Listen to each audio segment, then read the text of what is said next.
ছাত্র জনতার আন্দোলনে ক্ষমতাচ্যুত সাবেক প্রধানমন্ত্রী শেখ হাসিনা ভারতের একটি হাসপাতালে মারা গেছেন। ভারতের রাজধানী দিল্লিতে চিকিৎসাধীন অবস্থায় মারা গেছেন সাবেক প্রধানমন্ত্রী শেখ হাসিনা।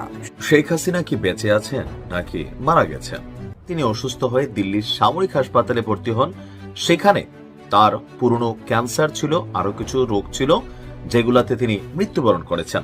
অবশেষে ফাঁসির দড়িতে ঝোলার আগেই দুনিয়ার বুক থেকে বিদায় নিলেন একবিংশ শতাব্দীর অন্যতম সেরা স্বৈরাচার, নব্য ফেরাউন এবং অসংখ্য ছাত্র জনতা, শিশু, বৃদ্ধ, নারী এবং নিরীহ নিরস্ত্র মানুষের গণহত্যাকারী শেখ হাসিনা।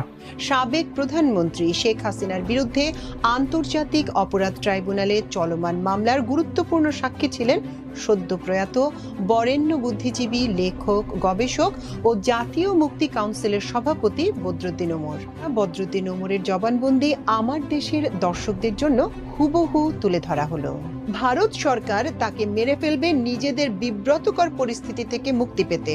তারা যতদিন তাকে রাখবে, বাংলাদেশের সঙ্গে সম্পর্ক ভালো হবে না, আর সেই সম্পর্ক ভালো করতে গেলে তার ব্যাপারে একটি ফয়সালা করতে। দর্শক, শেষমেশ না ফেরার দেশে চলে গিয়েছেন ভারতে থাকা প্রধানমন্ত্রী শেখ হাসিনা। বিস্তারিত আপনাদের কাছে এমন কিছু ভিডিও আপনাদের মাঝে শেয়ার করব যা রীতিমতো অবাক হবেন কি হয়েছিল এবং আওয়ামী লীগ দল কে সামলাবে এবং সচিবাদের জয় কি বলেছেন আগামী নেতৃত্বকে কেন্দ্র করে।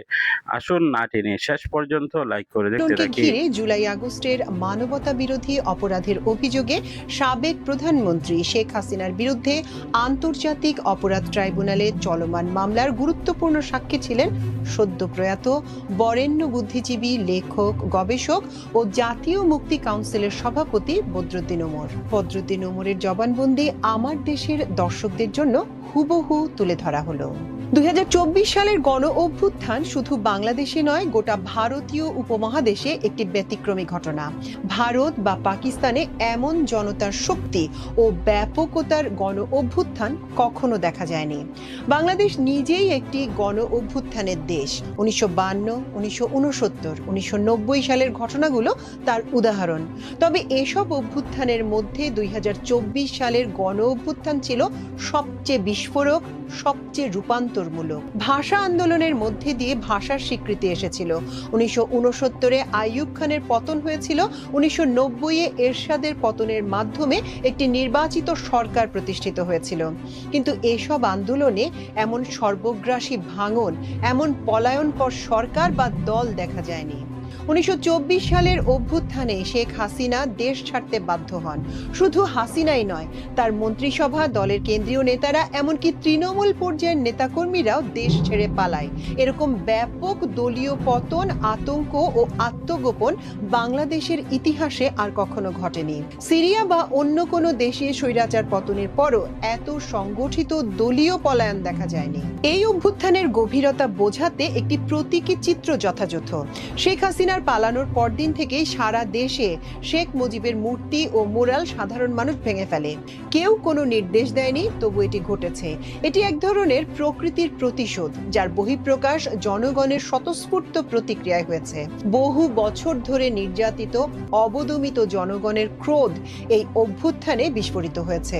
শেখ মুজিব নিজেই একসময় পার্লামেন্টে দাঁড়িয়ে বলেছিলেন, সিরাজ শিকদার কোথায়, যেটা ছিল একটি অমানবিক ব্যঙ্গ। কিন্তু ইতিহাসের প্রতিশোধ হয়েছিল ওই বছরেরই আগস্টে, যখন মানুষ বলেছিল শেখ মুজিব কোথায়। এভাবেই ইতিহাসে অনেক সময় ঘটনাগুলোর পুনরাবৃত্তি হয় প্রতিশোধের রূপে। এই অভ্যুত্থানের ফলে আওয়ামী লীগ শুধু ক্ষমতা থেকে বিতাড়িত হয়নি, তারা জনগণের বিশ্বাস থেকেও বিতাড়িত হয়েছে।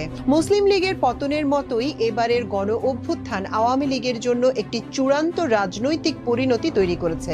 ভারতের সহায়তায় তারা হয়তো কিছু অন্তর্ঘাতমূলক তৎপরতা চালাতে পারে, কিন্তু জাতীয় রাজনৈতিক দল হিসেবে তাদের পুনরুত্থান অসম্ভব বলেই মনে হয়। এছাড়াও এই অভ্যুত্থানের একটি গুরুত্বপূর্ণ দিক হলো ছাত্রদের ভূমিকা। তারাই ছিল এই আন্দোলনের প্রধান চালিকা শক্তি। ইতিহাসে ছাত্ররা বারবার নেতৃত্ব দিয়েছে, কিন্তু এবারের আন্দোলনে তারা যে সাংগঠনিক শৃঙ্খলা, সাহস ও আত্মত্যাগের পরিচয় দিয়েছে তা বিরল। আওয়ামী লীগের শাসনামলে শেখ হাসিনা বড় বড় সব অপরাধ করেছে, আর শেখ হাসিনাকে ওই সময় ভারত সমর্থন দিয়ে গেছে। সে দীর্ঘদিন ভারতে থাকার সময় সেখানে ভারতের সঙ্গে সম্পর্ক গভীর করেছে। ভারতের গোয়েন্দা সংস্থা রয়ের সঙ্গে তার যে গভীর সম্পর্ক ছিল, এটা কোনো নতুন ব্যাপার ছিল না। এই সম্পর্কের ভিত্তি ছিল যে ভারতই একমাত্র রাষ্ট্র যেটা তাকে ক্ষমতায় বসিয়েছে, ফলে পতনের পর সে ভারতে পালিয়েছে। সে ওখানেই থাকবে, ওখানে থাকাটাই এক ধরনের শাস্তি। সেখানে সে জ্বলে পুড়ে মরবে। আরেকটি শাস্তি হতে পারে, যেটা আমি মনে করি, ভারত সরকার তাকে মেরে ফেলবে নিজেদের বিব্রতকর পরিস্থিতি থেকে মুক্তি পেতে। তারা যতদিন তাকে রাখবে, বাংলাদেশের সঙ্গে সম্পর্ক ভালো হবে না, আর সেই সম্পর্ক ভালো করতে গেলে তার ব্যাপারে একটি ফয়সালা করতে হবে। তাকে ওখানে রাখা যায় কি যায় না সে প্রশ্ন না, তবে যদি মেরে ফেলেন নরেন্দ্র মোদী, আশ্চর্য হবেন না। তারা এমন ভাবে বিষয়টি সাজাবে যে মনে হবে বাংলাদেশি কেউ তাকে মেরেছে, এরকম একটি সংগঠিত প্রচার চালাবে। শেখ হাসিনা বাংলাদেশে ক্ষমতায় ছিল নির্বাচনগুলো নিয়ন্ত্রণ করার মাধ্যমে। 2009 সালে ক্ষমতায় আসার পর থেকে 2024 সাল পর্যন্ত প্রতিটি নির্বাচন, এগুলোর প্রতিটি সে ম্যানিপুলেট করেছে। এগুলো সম্ভব হয়েছে কারণ রাষ্ট্রের প্রতিটি প্রতিষ্ঠানের উপর নির্বাচন কমিশন থেকে শুরু করে পুলিশ এবং আমলাতন্ত্র সবকিছুর উপর সে নিয়ন্ত্রণ প্রতিষ্ঠা করেছিল। প্রথম থেকেই শেখ হাসিনা ঠিক করেছিল যে নির্বাচন নিয়ন্ত্রণ করবে। সেটি করতে গেলে তত্ত্বাবধায়ক সরকার রাখা সম্ভব নয়। অথচ 1996 সালে তত্ত্বাবধায়ক সরকারের দাবিতে তিনি আন্দোলন করেছিল, সংশোধনী এনেছিল। কোনো নীতিবোধ বা নৈতিক লজ্জাবোধ তার ছিল না। 2009 সালে ক্ষমতায় এসে সেই হাসিনাই তত্ত্বাবধায়ক সরকার বাতিল করে দিল, কারণ সে বুঝেছিল নিরপেক্ষ নির্বাচন হলে পরবর্তীবার তারা আর জিততে পারবে না। সুতরাং নির্বাচনে জিততে হলে তাকে সবকিছু নিজের নিয়ন্ত্রণে আনতেই হবে। সে প্রশাসনকে দুভাবে নিয়ন্ত্রণ করেছে। প্রথমত ঘুষ, টাকা পয়সা ও সুযোগ সুবিধা দিয়ে, দ্বিতীয়ত হুমকি ও ভয়ভীতি প্রদর্শনীর মাধ্যমে। 2009 সালের মধ্যে এই নিয়ন্ত্রণ স্থাপন করে।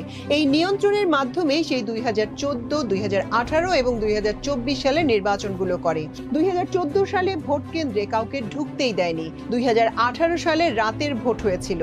দিনে ভোট হলেও ভোট আসলে হয়ে গেছে আগের রাতে। 2024 সালেও একই ঘটনা।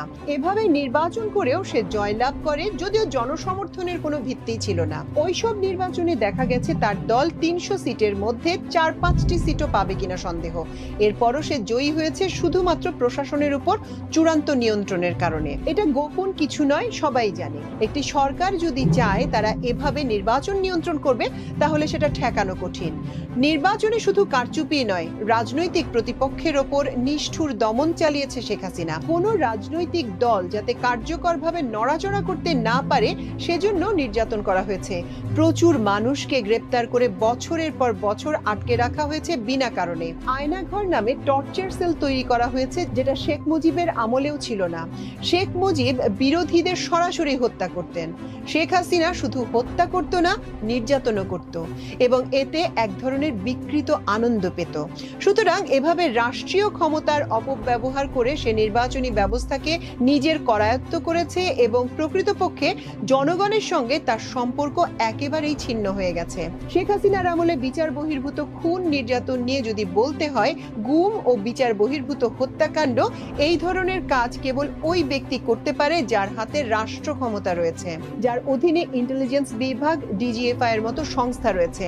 আয়নাঘরের মতো গোপন নির্যাতন সেল কিংবা গুমের মতো অপরাধ, এসব তো ডিজিএফআই এর মাধ্যমেই ঘটানো হয়েছে। যতগুলো অপহরণের ঘটনা দেখা যায় তার পেছনে ডিজিএফআই এর সংশ্লিষ্টতা রয়েছে।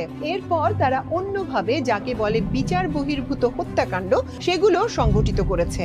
তারা এসব করেছে বিরোধী দল, বিশেষ করে বিএনপিকে নিষ্ক্রিয় করে রাখার লক্ষ্যে। বিএনপিকে তারা ধীরে ধীরে পিষ্ট করে রেখেছে, দমন করেছে, মারধর করেছে। শেষ দিকে দেখা গেছে তারা কোনো মিটিং মিছিল করতে গেলেও পুলিশ দিয়ে হামলা চালিয়ে দেখলেন, বুঝতে পেরেছেন ভিডিওটি গুরুত্বপূর্ণ। আমরা ব্রেকিং নিউজ, আপডেট, টপিক এবং তাজা খবরগুলো আপনাদের মাঝে পৌঁছে থাকি। একের পর এক সকল আপডেটগুলো আপনারা আপনাদের কাছে পেয়ে যাবেন। প্রিয় দর্শক, ভিডিওটি সর্বত্র শেয়ার করবেন এবং পরবর্তী ভিডিও পাওয়ার জন্য সাবস্ক্রাইব করে পাশে থাকা বেল বাটন অন করে দিবেন। বিদায় নিচ্ছি, দেখা হবে অন্য ভিডিওতে। আসসালামু আলাইকুম রহমতুল্লাহ।